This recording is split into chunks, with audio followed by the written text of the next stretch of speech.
Allow me to read the following letter. All my life, I've confused pleasing people with loving them. I've thought that if I made people happy so they would like me, then that was love. Me loving them and them loving me in return. But it never worked out, which was confusing and frustrating. In fact, it was awful. It seemed to work great for a little while, but then it always fell apart. When I learned about real love, it finally made sense. All my life, I was just trading imitation love to earn people's approval or praise. With my parents, when I was a child and now still as an adult, with one husband and now several boyfriends, with my 2 children, with family members, with co-workers, and others.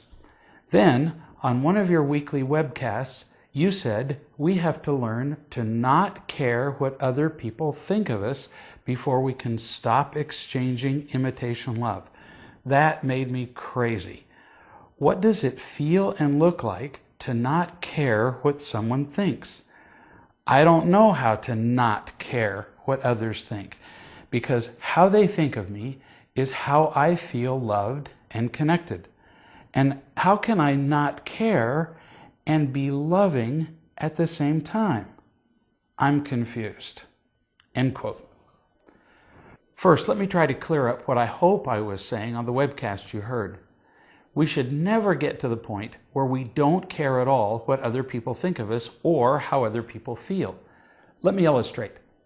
In real love, I care about your happiness. But if my caring about your happiness didn't matter to you, if you didn't care at all what anyone thought of you, real love would lose all its miraculous power.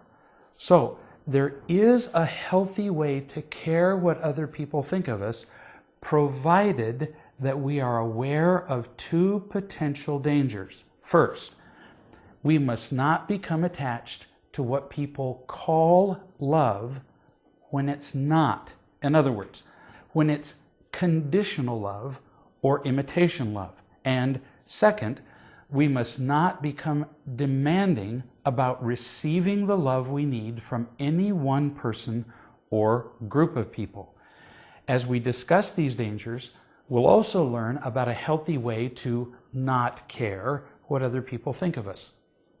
First, let's look at the importance of avoiding any attachment to imitation love, which includes conditional love. This is tough because imitation love is all that most of us have ever known. We never got the real love we needed, so naturally we reached out for all the imitation love we could find. We can't live with nothing, so we become rather attached to praise, power, pleasure, and safety, even though they never work out in the long term, as you clearly described in your letter.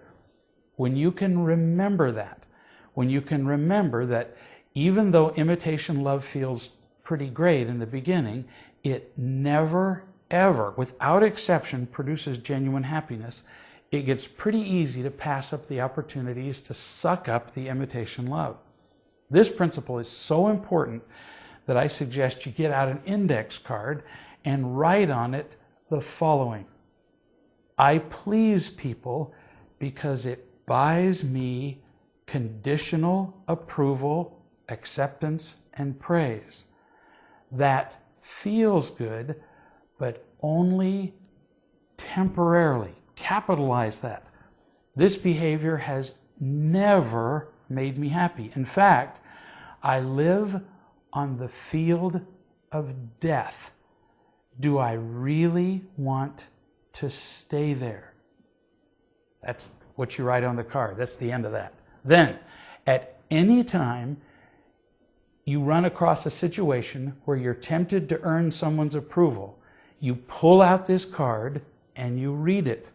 Now, how would it look to pass up an opportunity for this kind of conditional love? How would it look for you to not care what someone else thought of you in a given situation? In this case, we'll use your phrase, not care, to describe not caring about conditional approval only, rather than not caring about real love. Let's imagine that your mother is calling you on the phone right now.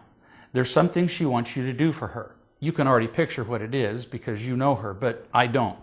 So for the purpose of this discussion, I'll say that she wants you to run an errand for her. In our next session, we'll talk about what it will be like for you to look at this situation differently.